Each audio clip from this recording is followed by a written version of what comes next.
બાળકને માર માર્યો। બાળકે રિક્ષામાં પેશાબ કરતા ચાલક ઉશ્કેરાયો। રોષે ભરાયેલા રિક્ષા ચાલકે બાળકને ઢોર માર માર્યો। બાળકને ગંભીર ઈજા પહોંચતા સારવાર માટે ખસેડાયો। ઘટનાની જાણ થતા પોલીસ એક્શનમાં આવી છે। પોલીસે ઘટના સ્થળે પહોંચી તપાસ હાથ ધરી।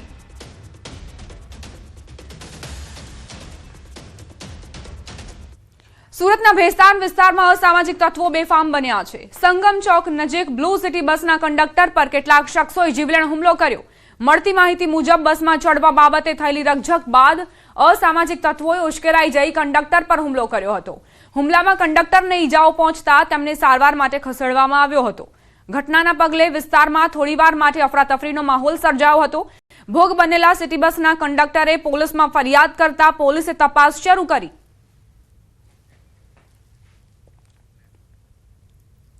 સમાચાર ભાવનગરથી કુંભારવાડામાં નકલી ઓઇલનું કારખાનું ઝડપાયું। નકલી ઓઇલ સાથે સંકળાયેલા મોટા રેકેટનો પર્દાફાશ। પોલીસે બાતમીના આધારે વેરહાઉસમાં દરોડા પાડ્યા। પેકેજિંગ માટે વપરાતી સામગ્રી જપ્ત કરાઈ। પોલીસે 1.68 લાખથી વધુનો મુદ્દામાલ જપ્ત કર્યો। પોલીસે 2 આરોપીની ધરપકડ પણ કરી છે।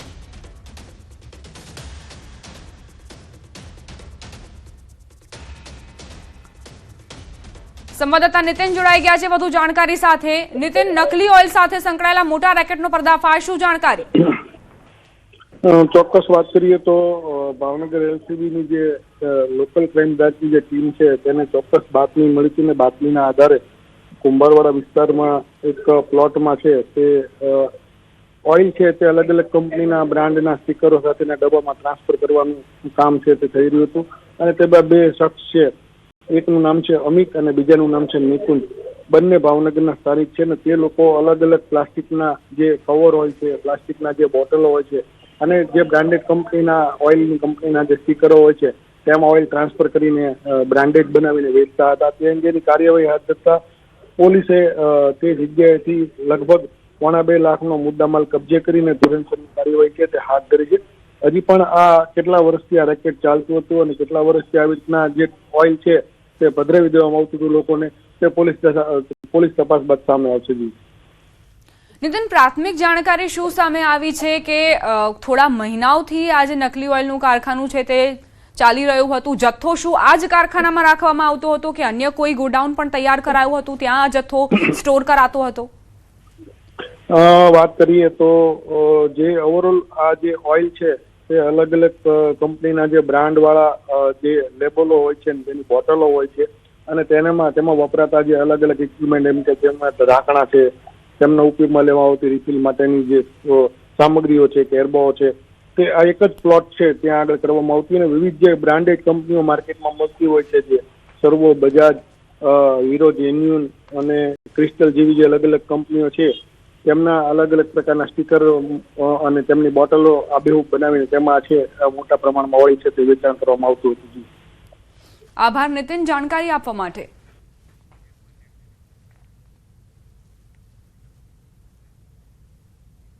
બહુચર્ચિત ઉના કાંડમાં આજે કોર્ટ સંભળાવશે સજા।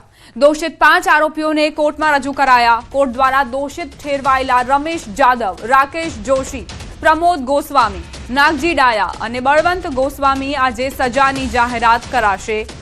આ 5 આરોપીઓ પર દલિત યુવાનો પર અમાનવીય અત્યાચાર અને પૂર્વ નિયોજિત હુમલો કરવાનો ગુનો સાબિત થયો છે। આ જ કેસમાં 37 આરોપીઓને પુરાવાના અભાવે નિર્દોષ જાહેર કરવામાં આવ્યા છે, જેમાં 4 પોલીસ કર્મીઓનો પણ સમાવેશ થાય છે। જોકે સજા અંગેનો આજનો નિર્ણય સમગ્ર કેસની દિશા અને સમાજમાં તેના પ્રભાવને નક્કી કરનાર સાબિત થશે। બીજી તરફ પીડિત પરિવારમાં અસંતોષ। ચુકાદા બાદ અમારા પર જોખમ તેવું કહેવું છે પીડિત પરિવારનું।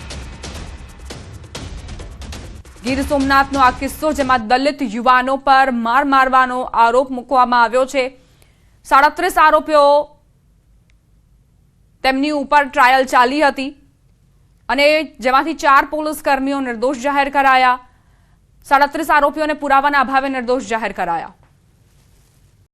5 आरोपी को जो दोषी घोषित किया है और 37 आरोपी को जो निर्दोष जाहिर किया है, वो 2016 के अंदर हमारे परिवार पर अत्याचार हुआ था, वो तभी अन्याय हुआ था। आज भी 10 साल के बाद भी हमारे साथ जो आज कल जजमेंट आया तो उस पे भी हमको लगता है कि हमारे साथ आज भी अन्याय है। इसी तरह का कल जजमेंट दिया है।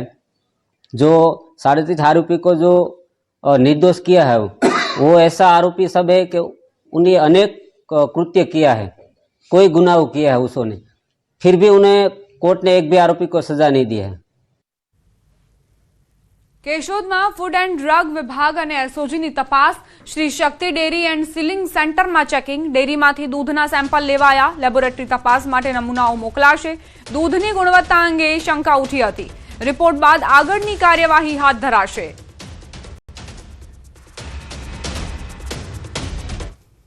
સમાચાર વડોદરાથી હત્યા કરનાર આરોપીની ધરપકડ કરાઈ, સામાન્ય બોલાચાલી બાદ હત્યા કરી હતી। સુંદરપુરા ગામ પાસે ઓર્નેટ કોમ્પ્લેક્સમાં ઘટના બની હતી। બે દુકાનદારો વચ્ચે ઝઘડો થતા તીક્ષ્ણ હથિયારથી હુમલો કરાયો હતો। હેર સલોનમાં કામ કરતા મિતેશનું મોત નીપજ્યું હતું। કિરણ ચાવડા નામક આરોપીએ હત્યા કરી હતી। ધરપકડ કરી પોલીસે આગળની કાર્યવાહી શરૂ કરી છે।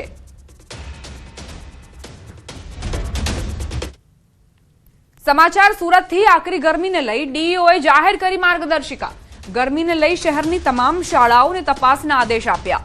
વિદ્યાર્થીઓને લૂથી બચાવવા મેદાનની પ્રવૃત્તિ પર પ્રતિબંધ, એક્ટિવિટી ક્લાસરૂમમાં જ રાખવાની સૂચના, વિદ્યાર્થીઓને અપાશે હીટવેવના પાઠ, શાળાના યુનિફોર્મમાં છૂટછાટ આપવાની સૂચના, પંખા પાણી સહિતની વ્યવસ્થા ક્લાસરૂમમાં રાખવા સૂચના અપાઈ છે। ગરમી ખૂબ જ પડી રહી છે તે બાબતની તકેદારીના ભાગરૂપે વિદ્યાર્થીઓને મેદાની પ્રવૃત્તિ ન કરાવવા માટે દરેક શાળાઓને જણાવવામાં આવ્યું છે। બાળકોના યુનિફોર્મથી લઈ એ બાબતમાં પણ તકેદારી રાખવી, વિદ્યાર્થીઓ વધુમાં વધુ પાણીનો પીવે કે જેથી કરીને વિદ્યાર્થીઓને ડિહાઇડ્રેશન કે તેવી કોઈ પણ પ્રકારની તકલીફો ન પડે તે માટે તકેદારી રાખવા જણાવવામાં આવ્યું છે। વિદ્યાર્થીઓને લીંબુ શરબત, છાશ એ પ્રકારની શાળાની અંદર જે નાસ્તો આપવામાં આવતો હોય તે એ પ્રકારની વ્યવસ્થા કરવી જેથી કરીને વિદ્યાર્થીઓની અંદર પાણીનું પ્રમાણ યોગ્ય રીતે જળવાઈ રહે તે માટેની વ્યવસ્થા કરવા માટે શાળાઓને જણાવવામાં આવ્યું છે। અમદાવાદ શહેરના વસ્ત્રાપુર વિસ્તારમાં ઘરઘાટીએ ચોરી કરવાનો ચોંકાવનારો બનાવ સામે આવ્યો છે। પૂર્વ ડીજી ગુરુદયાલસિંહના ઘરે કામ કરતા ઘરઘાટીએ લાયસન્સવાળી પિસ્તોલ અને રાઉન્ડ ચોરી કર્યા હોવાનો ખુલાસો। ફરિયાદીએ વસ્ત્રાપુર પોલીસ સ્ટેશનમાં ફરિયાદ નોંધાવ્યા બાદ પોલીસે તપાસ શરૂ કરી હતી। તપાસ દરમિયાન જાણવા મળ્યું કે આરોપી રીલ બનાવવાનો શોખીન હોવાથી હથિયાર ચોરી કરી ગામમાં મૂકી આવ્યો હતો। પોલીસે રાજસ્થાન જઈ હથિયાર કબજે કરી એફએસએલમાં તપાસ માટે મોકલ્યું છે। હાલ હથિયારનો કોઈ દુરુપયોગ થયો નથી, તેમ છતાં આરોપી અગાઉ કોઈ ગુનામાં સંડોવાયેલો છે કે નહીં તે દિશામાં તપાસ ચાલી રહી છે। અને આ કામે ચોરીમાં ગયેલ વેપન તાત્કાલિક રિકવર કરવામાં આવેલું હતું અને આ કામના આરોપી જે છે મહિપાલસિંહ અર્જુનસિંહ સિસોદિયાને અટક કરવામાં આવેલ હતા। હવે આ વેપન જે છે જેટલા રાઉન્ડ ચોરી થયેલા હતા એ તમામ રિકવર કરવામાં આવેલ છે કે વેપનનો કોઈ ઉપયોગ થયેલો નથી, પરંતુ વાતોવાતથી કે પૂછપરછ દરમિયાન એવું જાણવા મળેલું છે કે રીલ બનાવવાનો શોખીન હોય, રીલ બનાવવાના હેતુ માટે લઈ ગયેલ છે, પરંતુ હજુ વધુ ઊંડાણપૂર્વક આની પૂછપરછ ચાલી રહેલ છે અને કોઈ દુરુપયોગ થયેલો છે તો એ બાબતે કાયદેસરની કાર્યવાહી કરવામાં આવનાર છે।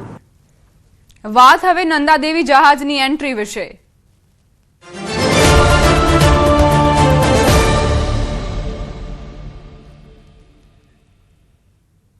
વાડીનાર પોર્ટ પર 46,500 મેટ્રિક ટન એલપીજી સાથે એમટી નંદાદેવી પહોંચ્યું। ભારતના પ્રધાનમંત્રીના માર્ગદર્શન હેઠળ ઉર્જા સપ્લાય સતત જાળવવાના પ્રયાસો વચ્ચે વાડીનાર બંદરે એમટી નંદાદેવી જહાજ 46,500 મેટ્રિક ટન એલપીજી સાથે પહોંચ્યું છે।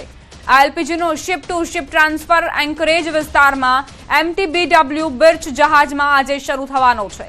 આ પ્રસંગે દીનદયાળ પોર્ટ ઓથોરિટી ડીપીએના ચેરમેન શ્રી સુશીલ કુમાર સિંહ જહાજ પર પહોંચીને કેપ્ટન અને ક્રૂ સાથે મુલાકાત કરી કામગીરીનું નિરીક્ષણ કર્યું હતું। આ ઓપરેશન દેશના ઉર્જા પુરવઠાને મજબૂત બનાવવામાં મહત્વપૂર્ણ સાબિત થશે। કંડલા પોર્ટ ટ્રસ્ટના ચેરમેન સુશીલ કુમાર સિંહ, જે દીનદયાળ પોર્ટ ઓથોરિટીના ચેરમેન છે, તેમનું નિવેદન સામે આવ્યું।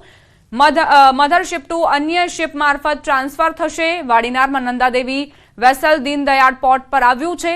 પોર્ટનો રોલ ફેસિલિટી પૂરી પાડવાનો રહેશે। એલપીજી શિપને પ્રાથમિકતા આપવા મંત્રાલયની સૂચના। સેફટી સાથે આ ઓપરેશન પાર પાડવામાં આવશે। 1 વાગ્યાથી શિફ્ટિંગ કામગીરી શરૂ થશે। એલપીજી 46,500 ટન જથ્થો આવ્યો છે।